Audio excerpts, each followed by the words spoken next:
Vamos embora. Por falar em Lula e seu governo, vou trazer aqui Antônio Martins. Antônio Martins é fundador, editor do Outras Palavras, é o melhor portal de artigos e reflexão da esquerda brasileira, sem sombra de dúvida. Lá se concentram artigos do Brasil e do mundo, de grandes traduções primorosas para o debate da esquerda brasileira. Então, está aqui, grande amigo Antônio Martins, conhecemos desde que éramos dois meninos, né, na militância, e aí daqui a pouco se juntam a nós mais dois aqui, vamos fazer um quarteto aqui muito curioso, muito interessante. Antônio Martins, como está você? Tudo bem? Salve, Mauro. Prazer falar com você. Faz tempo, hein, que a gente se conhece. Nossa Senhora, tínhamos lá 16, 17 anos de idade, meu Deus do céu. Sempre nas lutas aqui, em épocas mais difíceis, outras menos. É isso aí. Desafios. Esses desafios de agora são bem grandes. É isso aí. Ó, tem gente reclamando aqui porque eu estou falando do Randolph. Gente, vamos com calma.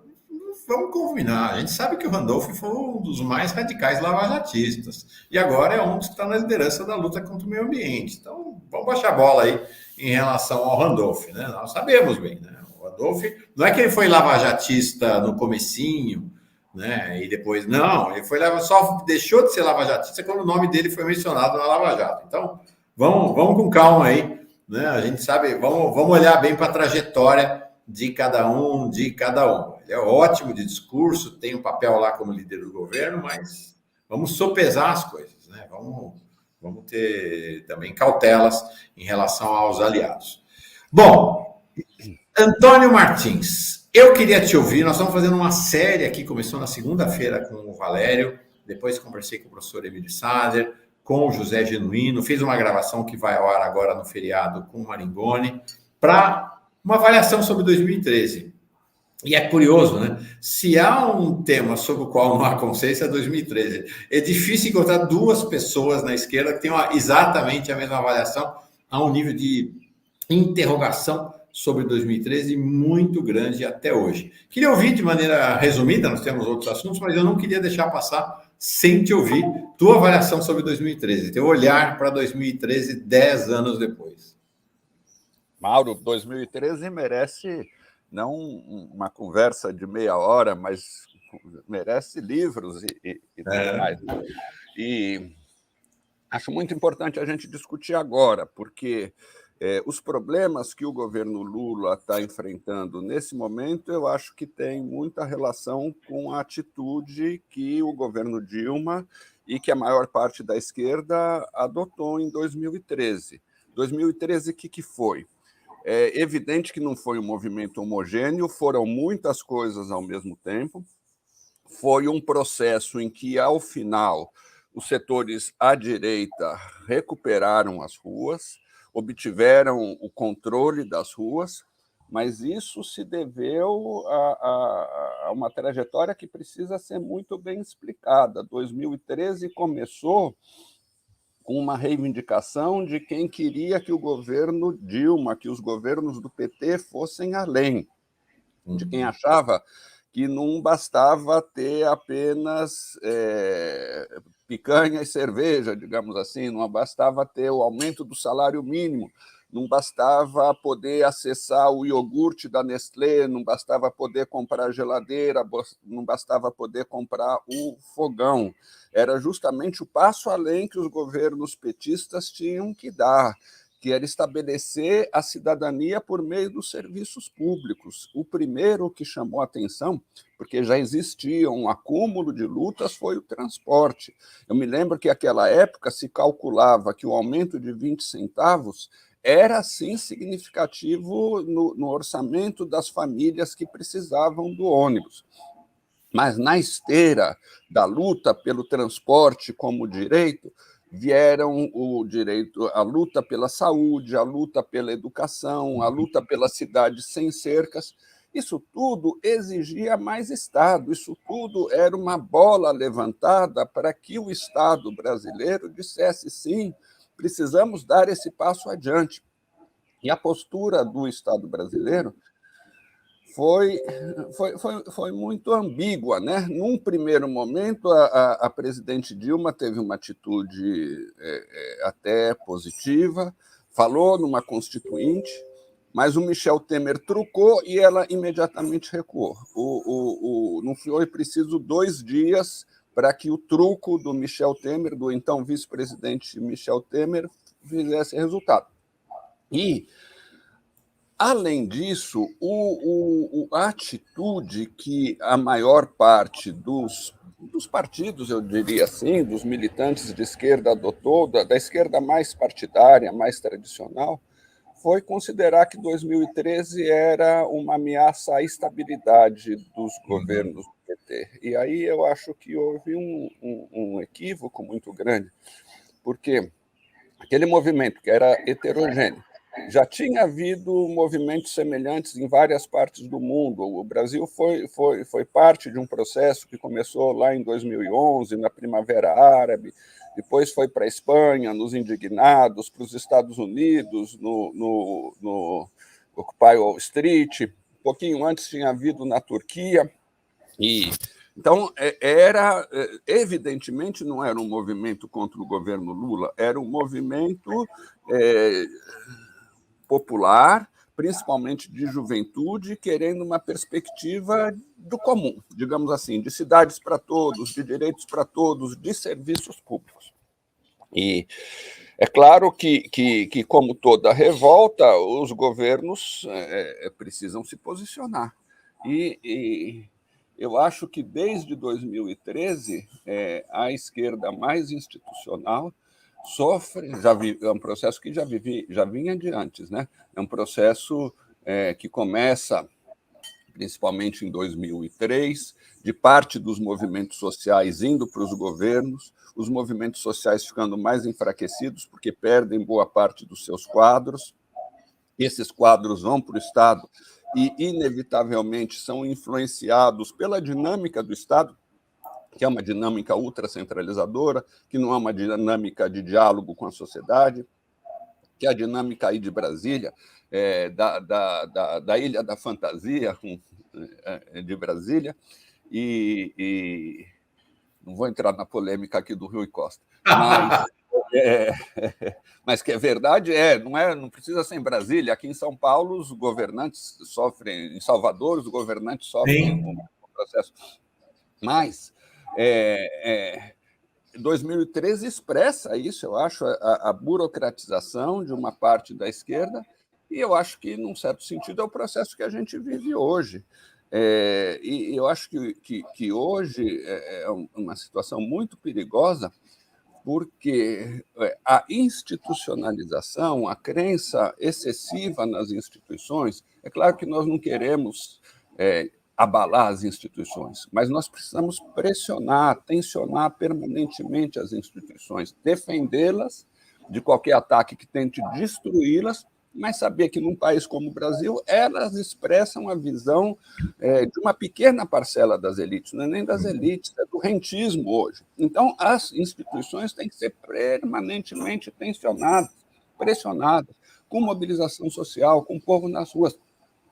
Como o governo do Lula, que tem excelentes intenções, as intenções de reconstruir o país em novas bases, a intenção de enfrentar a desigualdade, mas com o Congresso Nacional ele não vai conseguir fazer isso. Sem tensionar o Congresso Nacional, ele não vai conseguir fazer isso. E pior, ele pode se transformar em refém do Congresso Nacional, que é esse um movimento claro que, principalmente o Arthur Lira, mas o conjunto do Centrão, o conjunto das bancadas fisiológicas, tenta fazer com o Lula. Se ele não se libertar desse sequestro, o governo do Lula é hoje um governo, em boa medida, sequestrado. Por isso que os espanhóis chamavam, num certo período, de casta política. Eu acho que faz falta a gente usar esses termos. O que ocorre no Congresso Nacional, acho que é preciso dizer com todas as letras, é corrupção institucionalizada. a maioria do Congresso Nacional não vota sem receber dinheiro, sem receber a liberação de verbas das emendas parlamentares, que em si já são um absurdo, porque elas destroem completamente a capacidade de planejamento do Estado brasileiro. Como é que você vai fazer um plano nacional de saúde se a boa parte das verbas do Ministério está fragmentada, está feudalizada em emendas que cada parlamentar decide de acordo com os interesses eleitorais dele? Isso é ou não é corrupção? E que eles só votam em determinadas medidas quando o executivo libera essas emendas, claro que não é para o bolso deles diretamente, mas é para garantir a reeleição deles. Então, esse sistema político é um sistema que exige uma reforma política. Enquanto a gente não dialogar sobre isso com a sociedade, a extrema-direita vai aproveitar. E vai aproveitar fazendo denúncias que são corretas, só que eles tentam utilizar essas denúncias para destruir a democracia, e não para aprofundar, não para construir uma democracia de maior profundidade, de participação social, de participação popular. Então, eu acho que 2013 2013 foi uma oportunidade perdida. Uma oportunidade do governo levar adiante a ideia da Constituinte, do governo levar adiante a ideia de uma grande transformação nos serviços públicos. Bom, mas aí, Antônio, só um parênteses, vai. Que lugar aprazível é esse onde você está, homem?